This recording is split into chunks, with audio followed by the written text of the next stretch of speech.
I think I just figured out why the US, UK, and France are so adamantly pro-Israel right now. Like, we all knew it had to do with money, but I'm gonna tell you exactly how. There's a shout out to my uncle who told me to do some research on the Gurion Canal, and I did, and I took notes. Now, who is Gurion? He is known as the founding father of Israel. He was the first prime minister, yes, you guessed it, in 1948. And this canal is a proposal to connect the Red Sea to the Mediterranean Sea through here, right?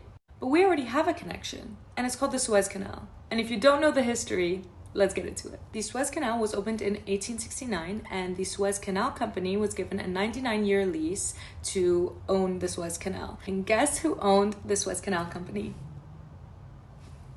The French and the British. I think it's also important to note that the British Empire originally was opposed to building the canal because they thought it would directly threaten their economy, but instead they just decided, let's benefit from it, bought 44% of the shares in 1875, so they were all good.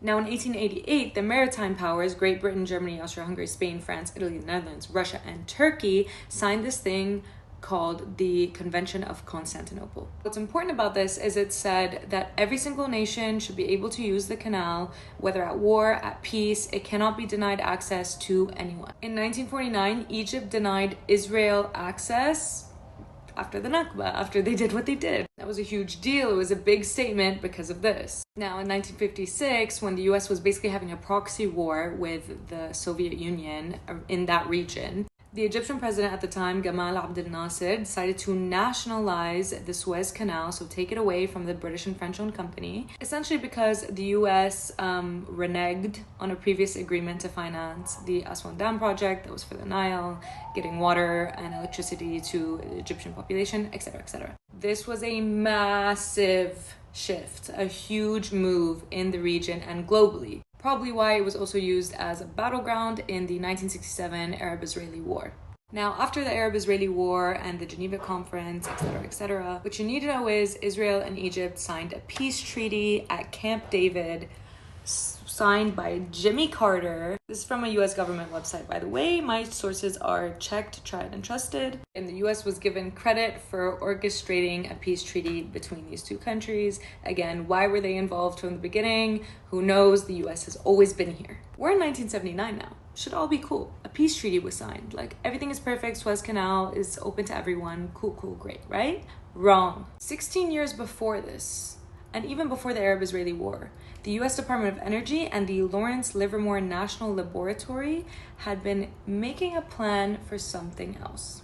In 1963, they made a classified plan to help excavate the Negev desert hills with 520 nuclear bombs to help create a canal. This was only made public in 1993, 1994, depending on the sources you check. So at the time of the peace treaty, nobody knew this was going on, except, of course, Jimmy Carter. Now, we could also talk about how the war was a product of collusion between Britain, France, and Israel, and they decided to initiate the war, but we'll save that for another time. You might be asking yourself, why do they want to build another canal? Like, we have the Suez Canal right here. Why do we need a canal through here?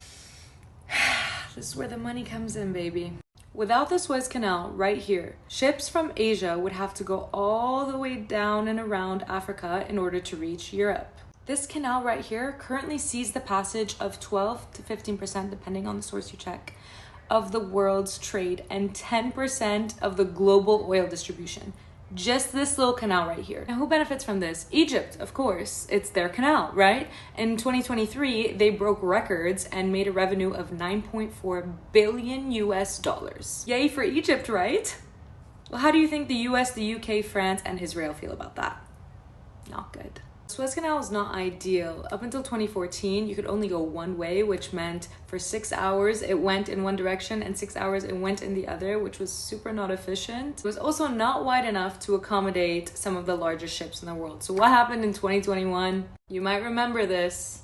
One of the world's biggest ships jammed the Suez Canal, leading to approximately $900 million of losses. The US was really not happy about this, and the Pentagon released a statement that this made it difficult for the movement of their military vessels, specifically to Israel, but not to worry, they had other ways. Now, when they're planning the Ben Gurion Canal, they're planning to have it 50 meters deep, which is 10 meters deeper than the Suez Canal, and 200 meters wide, which will facilitate the biggest ships in the world going in both directions. Not only that, but directly competing with the Suez Canal, Israel projects that it would make them an annual revenue of about $6 billion a year.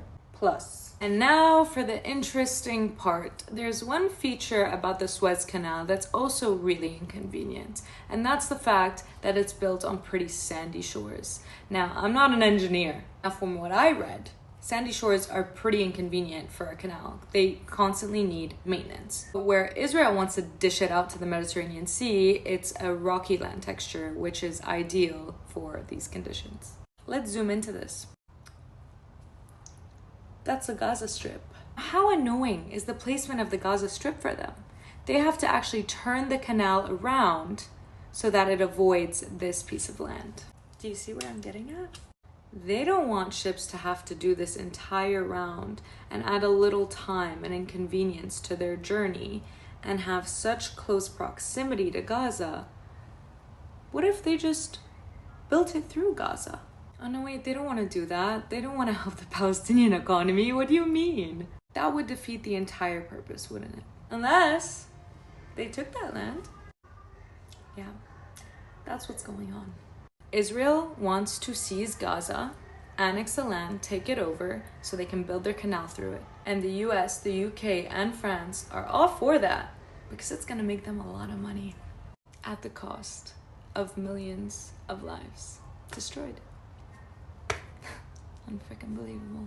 Building this canal will not only redirect trade, but historically, Arab states used the Suez Canal to put pressure on Israel. So it will not only increase Israel's geopolitical standing, but it'll also become